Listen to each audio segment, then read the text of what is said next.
ಎಲ್ರಿಗೂ ನಮಸ್ಕಾರ. ನೀವು ನೋಡ್ತಾ ಇದ್ದೀರಾ ಟಿವಿ ವಿಕ್ರಮ. ನಾನು ಮುಮ್ತಾಜ್ ಅಬ್ದುಲ್ ನೆಲ್ಯಡ್ಕ. ವೀಕ್ಷಕರೇ, ಈ ದೇಶದಲ್ಲಿ ಸಾವಿರಾರು ಕ್ರೈಸ್ತರ ಕಾನ್ವೆಂಟ್ ಇದೆ. ಸಂತ ತೆರೇಸಾ, ಸಂತ ಮೇರಿ, ಸಂತ ಮೀರಾಸ್, ಸಂತ ನಿರ್ಮಲಾ ರಾಣಿ, ಹೀಗೆ ಹೇಳ್ತಾ ಹೋದ್ರೆ ಲೆಕ್ಕಕ್ಕೆ ಸಿಗಲ್ಲ, ಅಷ್ಟು ಕಾನ್ವೆಂಟ್ಗಳಿವೆ. ಶಾಲೆ ಹೆಸರಲ್ಲೇ ಕ್ರೈಸ್ತ ಮತವನ್ನು ಬಿಂಬಿಸುವಂತಹ ಶಾಲೆಗಳು. ಆದರೂ ಅಲ್ಲಿಗೆ ಹಿಂದೂಗಳು ತಮ್ಮ ಮಕ್ಕಳನ್ನ ವಿದ್ಯೆ ಕಲಿಯೋದಕ್ಕೋಸ್ಕರ ಅಂತ ಕಳಿಸ್ತಾರೆ. ಯಾಕಂದ್ರೆ ಶಿಕ್ಷಣ ಗುಣಮಟ್ಟ ಚೆನ್ನಾಗಿರುತ್ತೆ ಅನ್ನುವಂಥ ಒಂದು ನಂಬಿಕೆ, ಮಕ್ಕಳು ಶಿಸ್ತು ಕಲಿತಾರೆ ಅನ್ನುವಂತಹ ವಿಶ್ವಾಸ.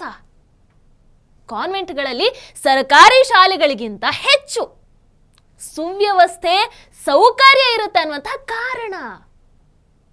ಹೀಗಾಗಿ ದುಬಾರಿ ಡೊನೇಷನ್, ಶುಲ್ಕ ಎಲ್ಲವನ್ನ ಕಟ್ಟಿ ಆ ಕಾನ್ವೆಂಟ್ ಶಾಲೆಗಳಿಗೆ ಹಿಂದೂ ಮಕ್ಕಳನ್ನ ಸೇರಿಸ್ತಾರೆ. ಇದರ ಅರ್ಥ ಒಂದು ಕ್ರೈಸ್ತ ಶಾಲೆಗೆ ಕಳಿಸುವಷ್ಟು ಸಹಿಷ್ಣುತೆ, ಸಹಬಾಳ್ವೆಯ ಭಾವ ಹಿಂದೂಗಳಿಗೆ ಇದೆ ಅಂತ ಅಲ್ವಾ? ಒಂದು ವೇಳೆ ಈ ದೇಶದ ಸಮಸ್ತ ಹಿಂದೂಗಳು ಕ್ರೈಸ್ತರ ಕಾನ್ವೆಂಟ್ಗಳಿಗೆ ತಮ್ಮ ಮಕ್ಕಳನ್ನ ಕಳಿಸೋದೇ ಇಲ್ಲ ಅಂತ ನಿರ್ಧಾರವನ್ನ ತಗೊಂಡ್ರೆ ಏನಾಗತ್ತೆ? ಇಷ್ಟೊತ್ತಿಗೆ ಈ ದೇಶದಿಂದ ಅರ್ಧ ಕ್ರೈಸ್ತ ಪಾಪ್ಯುಲೇಷನ್ ಖಾಲಿ ಆಗಿರ್ತಾ ಇತ್ತು. ಶಾಲಾ ಮಟ್ಟದಿಂದ ನಡೀತಾ ಇರುವಂತಹ ಇವರ ಮತಾಂತರದ ಆಟಗಳಿಗೆ, ಡೊನೇಷನ್ಗಳನ್ನ ಮತಾಂತರಕ್ಕೆ, ಅದೇ ರೀತಿ ತಮ್ಮ ಧರ್ಮದ ಎಕ್ಸ್ಪ್ಯಾನ್ಷನ್ಗೆ ಬಳಸ್ತಾ ಇರುವಂತಹ ಇವರ ತಂತ್ರಕ್ಕೆ ಯಾವಾಗಲೂ ಫುಲ್ ಸ್ಟಾಪ್ ಬಿದ್ದಿರ್ತಾ ಇತ್ತು. ಈಗಲೂ ಬೇಕಾದ್ರೆ ಚಾಲೆಂಜ್ ಸ್ವೀಕಾರ ಮಾಡಲಿ. ಕ್ರೈಸ್ತರ ಕಾನ್ವೆಂಟ್ಗಳಿಂದ ಹಿಂದೂಗಳು ದೂರ ಉಳಿದಿದ್ದೇ ಆದರೆ ಇಡೀ ದೇಶದಲ್ಲಿ ಅದೆಂತಹ ಕ್ರಾಂತಿ ಆಗಿ ಹೋಗುತ್ತೆ ಗೊತ್ತಾ ನಿಮಗೆ? ವೀಕ್ಷಕರೇ, ಮಂಗಳೂರಿನ ಜೆರೋಸಾ ಶಾಲೆಗೆ ಕೂಡ ಹಿಂದೂ ತಂದೆ ತಾಯಂದ್ರು ಇದೇ ನಂಬಿಕೆಯ ಮೇಲೆ ಮಕ್ಕಳನ್ನ ಸೇರಿಸಿರುವಂಥದ್ದು. ಹಿಂದುತ್ವ ಅಷ್ಟೊಂದು ಪ್ರಬಲವಾಗಿರುವಂತಹ ದಕ್ಷಿಣ ಕನ್ನಡ ಜಿಲ್ಲೆಯಲ್ಲಿ ಹಿಂದೂ ಮಕ್ಕಳು ಕ್ರೈಸ್ತ ಕಾನ್ವೆಂಟಿಗೆ ಹೋಗ್ತಾರೆ ಅಂತ ಅಂದ್ರೆ ಅದರ ಅರ್ಥ ಏನು? ಹಿಂದೂಗಳು ಶಿಕ್ಷಣವನ್ನ ಧರ್ಮದ ಜೊತೆ ಬೆರೆಸಿಲ್ಲ ಅಂತ. ಹೌದೋ ಅಲ್ವೋ? ಈ ನಂಬಿಕೆನ ಕ್ರೈಸ್ತ ಶಾಲೆಗಳು ಉಳಿಸ್ಕೊಂಡು ಹೋಗ್ಬೇಕೋ ಬೇಡವೋ?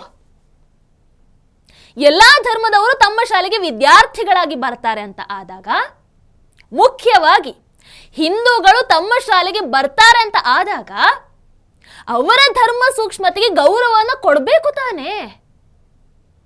ಆದ್ರೆ ಇವರು ಮಾಡಿದ್ಯೇನು? ಸಿಸ್ಟರ್ ಪ್ರಭಾ ಅನ್ನುವಂತಹ ಶಿಕ್ಷಕಿ ಸಮಾಜ ಪಾಠ ಮಾಡುವ ಬದಲು ಹಿಂದೂ ಧರ್ಮದ ಅವಹೇಳನವನ್ನ ಮಾಡಿ ಕ್ರೈಸ್ತ ಧರ್ಮವನ್ನ ಪರೋಕ್ಷವಾಗಿ ಪ್ರಚಾರ ಮಾಡ್ತಾರೆ. ಕಲ್ಲು ಕೆತ್ತಿ ಅಲಂಕಾರವನ್ನ ಮಾಡಿ ದೇವರು ಅಂತೀರಾ ಅಂತ ಹೀಯಾಳಿಸ್ತಾರೆ. ಪ್ರಭು ಶ್ರೀರಾಮ ಕಾಲ್ಪನಿಕ ಅಂತ ಹೇಳ್ತಾರೆ. ಸುಪ್ರೀಂ ಕೋರ್ಟ್ ತೀರ್ಮಾನದ ನಂತರ ರಾಮ ಮಂದಿರ ನಿರ್ಮಾಣ ಆಗಿರುವಂಥದ್ದು. ಅದು ಗೊತ್ತಿದ್ರೂ ಕೂಡ ಒಬ್ಬ ಸಮಾಜ ಶಿಕ್ಷಕಿ ಅದನ್ನ ಮಸೀದಿ ಒಡೆದು ಕಟ್ಟಿರುವಂತಹ ಮಂದಿರ ಅಂತ ಹೇಳ್ತಾರೆ. ನೀವು ಪೂಜಿಸುವಂತಹ ದೇವರು ದೇವರೇ ಅಲ್ಲ, ಅದು ಸುಳ್ಳು, ಇರೋದು ಒಬ್ಬನೇ ಒಬ್ರು ದೇವರು. ಹಾಗೆ ಹೇಳೋ ಮೂಲಕ ಪರೋಕ್ಷವಾಗಿ ತಮ್ಮ ದೇವರನ್ನ ಪ್ರಮೋಟ್ ಮಾಡ್ಕೋತಾರೆ. ಇವೆಲ್ಲದಕ್ಕಿಂತ ಮಿತಿ ಮೀರಿದಂತಹ ವಿಚಾರ ಏನು ಅಂತ ಹೇಳಿದ್ರೆ, ಮಕ್ಕಳ ಎದುರಲ್ಲಿ ರಾಜಕೀಯ ದ್ವೇಷವನ್ನ ಬಿತ್ತುವಂಥದ್ದು. ಮೋದಿಜಿ ಒಬ್ಬ ನರಹಂತಕ, ಗುಜರಾತ್ನಲ್ಲಿ ಮುಸಲ್ಮಾನರನ್ನ ಕೊಂದವನು ಅಂತ ಏಕವಚನದಲ್ಲಿ ಮಕ್ಕಳ ಎದುರು ನಮ್ಮ ದೇಶದ ಪ್ರಧಾನಿಯನ್ನು ನಿಂದಿಸುವಂಥದ್ದು. ವೀಕ್ಷಕರೇ, ಮಕ್ಕಳಿಗೆ ಇಂಥದ್ದನ್ನ ತಲೆಗೆ ತುಂಬುವಂತಹ ಶಾಲೆ, ಅದೇ ರೀತಿ ಶಿಕ್ಷಕರು ನಮಗೆ ಬೇಕಾ? ನಂಬಿಕೆಯನ್ನ ಇಟ್ಟು ಮಕ್ಕಳನ್ನ ಕಳಿಸಿದಕ್ಕೆ ಇದೇನಾ ಇವ್ರು ಕಲಿಸ್ತಾ ಇರುವಂಥದ್ದು? ಇನ್ನು ಮಕ್ಕಳೇ ಹೇಳ್ತಾರೆ, ತಿಲಕ ಇಡಬೇಡಿ, ಬೊಟ್ಟು ಇಡಬೇಡಿ, ಕೈಗೆ ದಾರವನ್ನ ಕಟ್ಟಬೇಡಿ ಅಂತ ಇಲ್ಲ ಸಲ್ಲದ ರೆಸ್ಟ್ರಿಕ್ಷನ್ ಮಾಡಿ ಪನಿಷ್ಮೆಂಟ್ ಕೊಡ್ತಾರಂತೆ. ಅದೇ ಕ್ರೈಸ್ತ ಮಕ್ಕಳಿಗೆ ಶಿಲುಬೆಯನ್ನ ಧರಿಸೋದಕ್ಕೂ ಕೂಡ ಆಕ್ಷೇಪಣೆ ಇಲ್ಲ. ಅವರ ಧರ್ಮದ ಡ್ರೆಸ್ ಕೋಡ್ ಹಾಕಿದ್ರು ಪನಿಷ್ಮೆಂಟ್ ಇಲ್ಲ. ಈಗ ಮಾಲೆ ಹಾಕುವಾಗ ಅವರು ಹೇಳ್ತಾರೆ ಇದು ಯಾಕೆ ಹಾಕುದಂತ, ಇದು ಯಾಕೆ, ಇದು ಬೀಸಾಡು ಅಂತ, ಇದು ಯಾಕೆ ಹಾಕುದಂತ ಮಾತಾಡ್ಲಿಕ್ಕೆ ಅವರಿಗೆ ರೈಟ್ಸ್ ಇಲ್ಲ. ಮತ್ತೆ ಗಣಪತಿಗೆ ದೊಡ್ಡ ಹೊಟ್ಟೆ ಅಂತೆ, ಎಷ್ಟು ತಿಂತಾನೆ ಅಂತೆ ಅವನು, ಇವರಿಗೆ ಯಾಕೆ ಇದು? ಆಮೇಲೆ ಕ್ರಾಸ್ ಇದು ಚೈನ್ ಅವರು ಹಾಕ್ಬಾರ್ದು, ನಾವು ಹಾಕ್ಬಾರ್ದಂತೆ ದೇವರಿದು, ಅದೆಂತಕ್ಕೆ? ಆಮೇಲೆ ಫೈನ್ ಒಂದು ಎಷ್ಟು ಇದು ತೆಗೋತಾರೆ, ಫೈನ್, ಡೊನೇಷನ್ ಸಾಬೂನ್ ಅಂತೆ ಅದಂತೆ, ಯಾರಿಗೆ ಇವರಿಗೆ? ಸುಮ್ಮನೆ ಎಲ್ಲ ತೆಗೊಳ ಹೋಗುದು ಇವರು ಅಷ್ಟೇ, ಎಂತ ಇಲ್ಲ ಇವರದು. ಮೆಡಿಟೇಷನ್ ಯಾಕೆ ಮಾಡುದು ದೇವಸ್ಥಾನದಲ್ಲಿ? ಅದು ಮಾಡಿದ್ರೆ ನಿಮ್ಗೆ ಎಂತ ಸಿಗ್ತದೆ? ಎಂತ ಸಿಗುದಿಲ್ಲ, ಅದನ್ನೆಲ್ಲ ಮಾಡ್ಬೇಡಿ ಅಂತ ಹೇಳಿದ್ರು. ನಾನು ಮೊನ್ನೆ ಒಂದು ಚೈನ್ ಹಾಕಿದ್ದೆ ಕಟ್ಟಿಲ್ದು, ಅದು ಸಹ ತೆಗ್ದಿತ್ತು, ರೆನಿ ಟೀಚರ್ ತೆಗ್ದಿತ್ತಿದ್ದು. ಮತ್ತೆ ಸಿಸ್ಟರ್ ಪ್ರಭಾಸ ಹಾಗೆ ನಾವು ಹೂವೆಲ್ಲ ಹಾಕಿದ್ರೆ ಅವರು ತೆಗ್ದಿದ್ದಾರೆ. ಅವರಿಗೆಲ್ಲ ಫೈನ್ ತಗೊಳ್ತಾರೆ, ಅವರಿಗೆ ಏನ್ ಬೇಕಾದ್ರೂ ಹಾಕ್ಬೋದು, ನಮ್ಗೆ ಹಾಕ್ಲಿಕ್ಕಿಲ್ಲ. ಶಿಸ್ತಿನ ಹೆಸರಲ್ಲಿ ಹಿಂದೂ ಧರ್ಮವನ್ನ ಅವಹೇಳನ ಮಾಡುವಂಥದ್ದು, ನಿರ್ಬಂಧವನ್ನ ಹೇರುವಂಥದ್ದು, ತಮ್ಮ ಮತವನ್ನ ಪ್ರಮೋಟ್ ಮಾಡುವಂಥದ್ದು, ಇದೇನಾ ಕ್ರೈಸ್ತ ಕಾನ್ವೆಂಟ್ನ ಉದ್ದೇಶ? ಹಾಗಾದ್ರೆ ಇದನ್ನ ಮಕ್ಕಳು ವಿರೋಧಿಸಿದ್ದು ತಪ್ಪ? ಮಕ್ಕಳ ಪೋಷಕರು ವಿರೋಧ ಮಾಡಿದ್ದು ತಪ್ಪ? ಅವರ ವಿರೋಧಕ್ಕೆ ಬೆಲೆ ಸಿಗದೇ ಹೋದಾಗ ಹಿಂದೂ ಬಾಂಧವರು ಪ್ರತಿಭಟಿಸಿದ್ದು ತಪ್ಪ? ನನಗೆ ಒಮ್ಮೆ ಹೇಳಿ, ಇಲ್ಲಿ ರಾಜಕೀಯ ಎಲ್ಲಿತ್ತು? ರಾಜಕೀಯವನ್ನ ತಂದಿದ್ದು, ಧರ್ಮದ ಅವಹೇಳನವನ್ನ ಮಾಡಿದ್ದು ಶಾಲೆಯ ಶಿಕ್ಷಕರೇ ಹೊರತು ಪೋಷಕರು ಅಲ್ಲ, ಮಕ್ಕಳು ಅಲ್ಲ, ಅಂಡ್ ಪ್ರತಿಭಟನೆಗೆ ಬಂದಂತ ಹಿಂದೂಗಳು ಅಲ್ಲ. ಆದರೆ ಆ ನಂತರ ಕಾಂಗ್ರೆಸ್ ಸರ್ಕಾರದಿಂದ ನಡೆದಿದ್ದಿದೆಯಲ್ಲ, that is purely politics, pure ರಾಜಕೀಯ. ಈ ಪ್ರಕರಣದಲ್ಲಿ ಶಿಕ್ಷಕಿಯ ವಿರುದ್ಧ ಕ್ರಮವನ್ನ ತಗೋಬೇಕು ಅಂತ ಪ್ರತಿಭಟಿಸೋದಕ್ಕೆ ಮಂಗಳೂರು ದಕ್ಷಿಣದ ಶಾಸಕ ವೇದವ್ಯಾಸ್ ಕಾಮತ್ ಅವರು ಬರ್ತಾರೆ, ಮಂಗಳೂರು ಉತ್ತರದ ಶಾಸಕ ಭರತ್ ಶೆಟ್ಟಿ ಅವರು ಕೂಡ ಬರ್ತಾರೆ.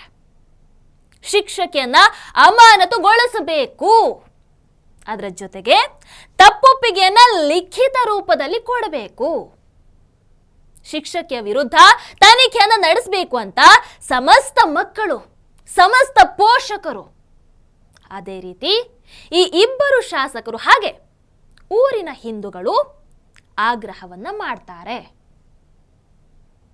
ಇದರಲ್ಲಿ ಎಲ್ಲಿತ್ತು ರಾಜಕೀಯ? ರಾಜಕೀಯ ಶುರುವಾಗೋದು ಇಲ್ಲಿಂದ ಮುಂದೆ. ಯಾರಿಂದ? ಅಫ್ಕೋರ್ಸ್ ಕಾಂಗ್ರೆಸ್ನಿಂದ. ಶಿಕ್ಷಕಿಯನ್ನ ಹಾಗೆ ಸ್ಟೀವನ್ ಅನ್ನುವಂಥ ಒಬ್ಬ ಶಿಕ್ಷಕನನ್ನ ಸಸ್ಪೆಂಡ್ ಮಾಡಿ ತನಿಖೆಗೆ ಅಂತ ದಯಾನಂದ ರಾಮಚಂದ್ರ ನಾಯಕ್ ಅವರನ್ನ ನೇಮಕ ಮಾಡಲಾಗತ್ತೆ. ಆಗ ಎಂಟರ್ ಆಗುವಂತಹ ಸರ್ಕಾರ ಏಕಾಏಕಿ ತನಿಖೆ ಮಧ್ಯೆನೆ ನಾಯಕ್ ಅವರನ್ನ ವರ್ಗಾವಣೆ ಮಾಡತ್ತೆ. ಅದರ ಬೆನ್ನಲ್ಲೇ ಭರತ್ ಶೆಟ್ಟಿ ಹಾಗೆ ವೇದವ್ಯಾಸ್ ಕಾಮತ್ ಅವರ ವಿರುದ್ಧ FIR ಅನ್ನ ದಾಖಲಿಸುತ್ತೆ. ಕೋಮು ಸಂಘರ್ಷಕ್ಕೆ ಕಾರಣರಾಗಿದ್ದಾರೆ, ಈ ರೀತಿಯಾದಂತಹ ಕಾರಣವನ್ನ ಕೊಟ್ಟು ಇವರಿಬ್ಬರ ಮೇಲೆ ಕೇಸನ್ನ ಹಾಕಲಾಗತ್ತೆ. ಇದು ರಾಜಕೀಯ. ಇದನ್ನೇ ರಾಜಕೀಯ ಅಂತ ಹೇಳ್ತಾ ಇರುವಂತದ್ದು. ಮಕ್ಕಳ ತಲೆಯಲ್ಲಿ ಹಿಂದೂ ಧರ್ಮದ ಬಗ್ಗೆ ಕೀಳು ಭಾವವನ್ನು ಹುಟ್ಟಿಸುವಂತಹ ಪ್ರಯತ್ನವನ್ನ ಮಾಡಿದ್ದು ನಮ್ಮ ಪ್ರಧಾನಮಂತ್ರಿಗಳಾದಂತಹ ನರೇಂದ್ರ ಮೋದಿಜಿ ಬಗ್ಗೆ, ರಾಮ ಮಂದಿರದ ಬಗ್ಗೆ ಸುಳ್ಳುಗಳನ್ನ ಹೇಳಿದ್ದು, ಕ್ರೈಸ್ತ ಮತವನ್ನ ಪರೋಕ್ಷವಾಗಿ ಪ್ರಚಾರ ಮಾಡಿದ್ದು, ಇದ್ಯಾವುದು ತಪ್ಪಲ್ಲ. ಇದನ್ನು ಪ್ರತಿಭಟಿಸಿದ್ರಲ್ಲ, ಅದು ಅಪರಾಧ ಆಗೋಯ್ತು ಅಲ್ವಾ? ವೀಕ್ಷಕರೇ, ಸುರಯ್ಯ ಅಂಜುಮ್ ಅನ್ನುವಂಥ ಒಬ್ಬ ಸಹೋದರಿ ಫೇಸ್ಬುಕ್ನಲ್ಲಿ ಈ ವಿಚಾರದ ಬಗ್ಗೆ ರಾಷ್ಟ್ರಕವಿ ಕುವೆಂಪು ಅವರ ಕವನವನ್ನ ಇಟ್ಕೊಂಡು ಒಂದು ವಿಡಿಯೋವನ್ನ ಮಾಡಿದ್ದಾರೆ. ಗುಡಿ ಚರ್ಚು ಮಸೀದಿಗಳ ಹೊರಬಿಟ್ಟು ಹೊರಬನ್ನಿ, ಬಡತನದ ಬುಡಮಟ್ಟ ಕೀಳಬನ್ನಿ, ಮೌಢ್ಯತೆಯ ಮಾರಿಯನ್ನ ಹೊರದೂಡಲೆನ್ನಿ, ವಿಜ್ಞಾನ ದೀವಿಕೆಯ ಹಿಡಿಯ ಬನ್ನಿ, ಓ ಬನ್ನಿ ಸೋದರರೇ ಬೇಗ ಬನ್ನಿ, ಸಿಲುಕದಿರಿ ಮತವೆಂಬ ಮೋಹಜ್ಞಾನಕ್ಕೆ, ಮತಿಯಿಂದ ದುಡಿರಿ ಲೋಕಹಿತಕ್ಕೆ, ಆ ಮತದ ಈ ಮತದ ಹಳೆ ಮತದ ಸಹವಾಸ ಸಾಕಿನ್ನು ಸೇರಿರಿ ಮನುಜ ಮತಕ್ಕೆ, ಓ ಬನ್ನಿ ಸೋದರರೇ ವಿಶ್ವಪಥಕ್ಕೆ. ಈ ಹಾಡನ್ನ ಬರೆದಿರುವುದು ನಾನಲ್ಲ, ಬದಲಾಗಿ ಜ್ಞಾನಪೀಠ ವಿಜೇತರಾದಂತಹ ಕುವೆಂಪುರವರು ಬರೆದಿರುವಂತಹದ್ದು. ಗುಡಿ ಚರ್ಚುಗಳನ್ನ ಬಿಟ್ಟು ಹೊರಬನ್ನಿ, ಬಡತನವನ್ನ ಬುಡ ಸಮೇತ ಕೀಳಬನ್ನಿ ಅನ್ನುವ ಕರೆಯನ್ನ ವಿಶ್ವ ಕವಿ ಅಂತ ಹೇಳ್ತಾರೆ, ವಿಶ್ವ ಮಾನವತಾವಾದಿಯಾದಂತಹ ಕುವೆಂಪುರವರು ಬರೆದಿದ್ದಾರೆ. ಸಹೋದರಿ ಸುರಯ್ಯ ಅವರಿಗೆ ನಾನೊಂದು ಪ್ರಶ್ನೆಯನ್ನ ಕೇಳ್ತೀನಿ. ಕುವೆಂಪು ಅವರ ಕವನವನ್ನ ವಿವರಿಸುವಾಗ ಭಾರಿ ಜಾಣತನದಿಂದ ಮಸೀದಿಯನ್ನ ಬಿಟ್ಬಿಟ್ಟಿದ್ದೀರಲ್ಲ, ಯಾಕೆ? ಗುಡಿ ಚರ್ಚು ಮಸೀದಿಗಳನ್ನ ಬಿಟ್ಟು ಹೊರಬನ್ನಿ ಅಂತ ಕುವೆಂಪು ಅವರು ಬರೀತಾರೆ. ಆದ್ರೆ ನೀವು ವ್ಯಾಖ್ಯಾನವನ್ನ ಕೊಡುವಾಗ ಎಷ್ಟು ಜಾಣತನವನ್ನ ಮಾಡಿದೀರಿ ಅಂತ ಹೇಳಿದ್ರೆ ಗುಡಿ ಚರ್ಚುಗಳನ್ನ ಬಿಟ್ಟು ಹೊರಬನ್ನಿ ಅಂತ ಹೇಳ್ತೀರಾ. ಯಾಕೆ? ಮಸೀದಿಯನ್ನ ಬಿಟ್ಟು ಹೊರ ಬರಬಾರ್ದಾ? ಮುಸಲ್ಮಾನರು ಮುಸಲ್ಮಾನರಾಗಿ ಇರಬೇಕು, ಹಿಂದೂಗಳು ಕ್ರೈಸ್ತರು ಅದನ್ನು ಬಿಟ್ಟು ಹೊರ ಬರಬೇಕು ಅಲ್ವಾ? What A logic. ಇನ್ನು ಯಾವುದೇ ಧರ್ಮವನ್ನ ನಿಂದಿಸಿದ್ರೆ ಆಕೆಗೆ ಶಿಕ್ಷೆ ಆಗಬೇಕು, ಈ ರೀತಿಯಾಗಿ ಹೇಳಿದಿರಿ ನೀವು. ವರ್ಕ್ ಇಸ್ ವರ್ಷಿಪ್ ಅನ್ನುವಂತಹ ಪದ್ಯವನ್ನ ವಿವರಿಸುವ ಸಂದರ್ಭದಲ್ಲಿ ಆ ಶಿಕ್ಷಕಿ ಕೂಡ ಇದೇ ರೀತಿ ಮಾಡಿರಬಹುದು. ಅಥವಾ ಒಂದು ವೇಳೆ ಯಾವುದೇ ಧರ್ಮದ ದೇವರನ್ನ ಅವಮಾನಿಸಿದ್ದರೆ ಆಕೆಗೆ ಖಂಡಿತವಾಗಿ ಶಿಕ್ಷೆ ಆಗಲೇಬೇಕು. ಇಲ್ಲಿ ಹಿಂದೂಗಳು ಕೇಳಿರೋದು ಕೂಡ ಇದನ್ನೇ ಅಲ್ವಾ? ಹಾಗಾದ್ರೆ ಸಮಸ್ಯೆ ಏನಿದೆ ಇಲ್ಲಿ? ಸುರಯ್ಯ ಅವರೇ, ಇಲ್ಲಿ ಮಕ್ಕಳು ತಾವಾಗಿ ತಮ್ಮ ಶಾಲೆಯಲ್ಲಾಗ್ತಾ ಇರುವಂತಹ ದುರಾಚಾರಗಳ ಬಗ್ಗೆ ಮೀಡಿಯಾ ಮುಂದೆ ಮಾತನಾಡಿರುವಂತದನ್ನ ನೀವು ನೋಡಿರ್ತೀರಿ. ಆದರೂ ಇದನ್ನ ರಾಜಕೀಯ ಪ್ರೇರಿತ ಹೋರಾಟ ಅಂತ ಹೇಳ್ತೀರಲ್ಲ.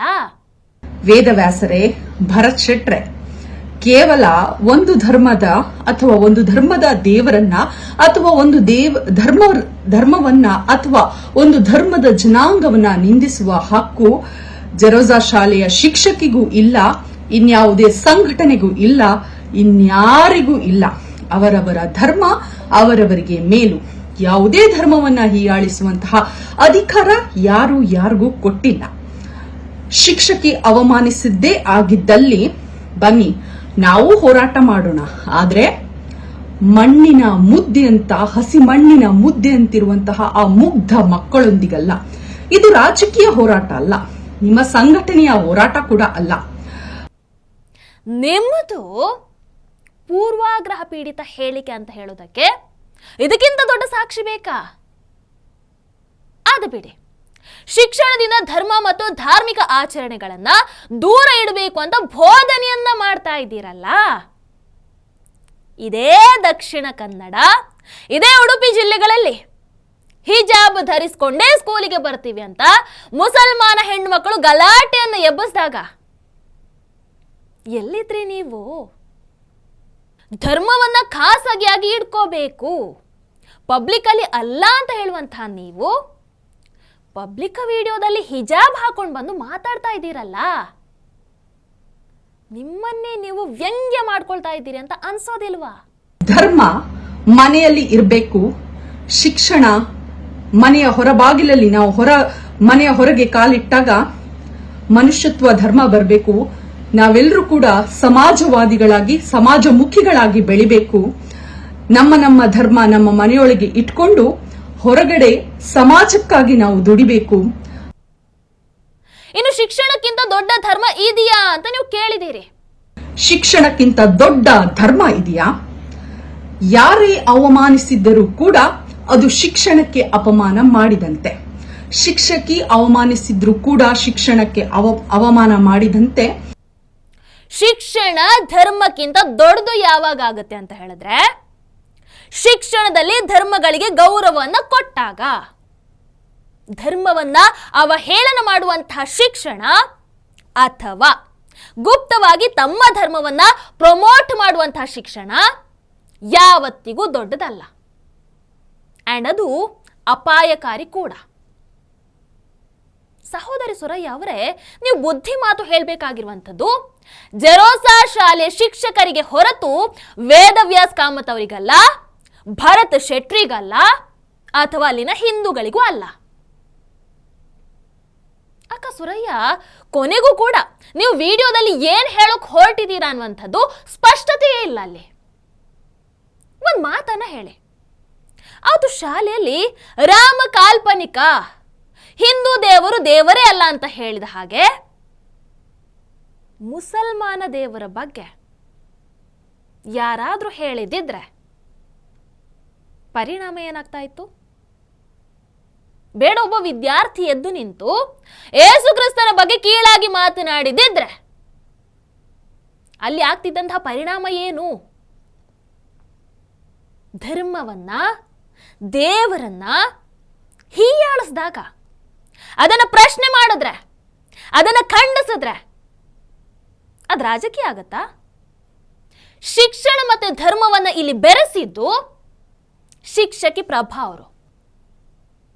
ನಿಮಗೆ ಧೈರ್ಯ ಇದ್ದರೆ ಶಾಲೆಯನ್ನ ನೇರವಾಗಿ ತರಾಟೆಗೆ ತಗೊಂಡು ಬುದ್ಧಿಯನ್ನ ಹೇಳಿ. ಸೆಲೆಕ್ಟಿವ್ ಆದಂತಹ ಟೀಕೆಗಳನ್ನ ಮಾಡೋ ಬದಲು ತಪ್ಪು ಕಾಣಿಸಿದಾಗ ನೇರವಾಗಿ ಖಂಡಿಸುವಂತಹ ನಿಷ್ಠುರತೆಯನ್ನು ಬೆಳೆಸ್ಕೊಳ್ಳಿ. ಅಂಗೈ ಹುಣ್ಣಿನ ತರ ಪ್ರಭಾ ಟೀಚರ್ ಮಾಡಿರುವಂತಹ ತಪ್ಪುಗಳು ಕಾಣ್ತಾ ಇದ್ರು ಕೂಡ ಅವ್ರು ತಪ್ಪು ಮಾಡಿದ್ದೇ ಆದರೆ ನಾನು ಖಂಡಿಸ್ತೀನಿ ಅಂತ ಟೇಪ್ ಹಚ್ಚುವಂತಹ ಕೆಲಸವನ್ನ ಯಾಕೆ ಮಾಡ್ತೀರಿ? ಯಾಕೆ ಆ ರೀತಿಯಾದಂತಹ ಸ್ಟೇಟ್ಮೆಂಟ್ ಅನ್ನು ಕೊಡಕ್ ಹೋಗ್ತೀರಿ? ಇಷ್ಟಕ್ಕೂ ಹಿಂದೂಗಳಿಗೆ ಈ ವಿಚಾರದಲ್ಲಿ ನಿಮ್ಮ ಬೆಂಬಲ ಅಥವಾ ನಿಮ್ಮ ಅಭಿಪ್ರಾಯದ ಅಗತ್ಯ ಆದ್ರೂ ಏನಿದೆ ಹೇಳಿ? ಸುಮ್ಮನೆ ಯಾಕೆ ಮೂಗ್ ತೋರಿಸ್ತಾ ಇದ್ದೀರಾ ಅಲ್ವಾ? ಇದರ ಬಗ್ಗೆ ನಿಮ್ಮ ಅನಿಸಿಕೆಯನ್ನು ದಯವಿಟ್ಟು ಕಾಮೆಂಟ್ ಮೂಲಕ ತಿಳಿಸಿ. ಹಾಗೆ ವಿಡಿಯೋ ನಿಮ್ಗೆ ಇಷ್ಟದಲ್ಲಿ ಲೈಕ್ ಮಾಡಿ, ಶೇರ್ ಮಾಡಿ. ನಮಸ್ಕಾರ. ಟಿವಿ ವಿಕ್ರಮ, ದೇಶ ನಿಮ್ಮ ಕೈಯಲ್ಲಿ. ಈ ಕಾರ್ಯಕ್ರಮ ನಿಮಗೆ ಇಷ್ಟ ಆಗಿದ್ದಲ್ಲಿ ಲೈಕ್, ಶೇರ್ ಹಾಗೂ ಕಮೆಂಟ್ ಮಾಡಿ. ಟಿವಿ ವಿಕ್ರಮದ ಕಾರ್ಯಕ್ರಮಗಳನ್ನು ನಿರಂತರವಾಗಿ ವೀಕ್ಷಿಸಲು ಸಬ್ಸ್ಕ್ರೈಬ್ ಮಾಡಿ, ಬೆಲ್ ಐಕನ್ ಒತ್ತಿ.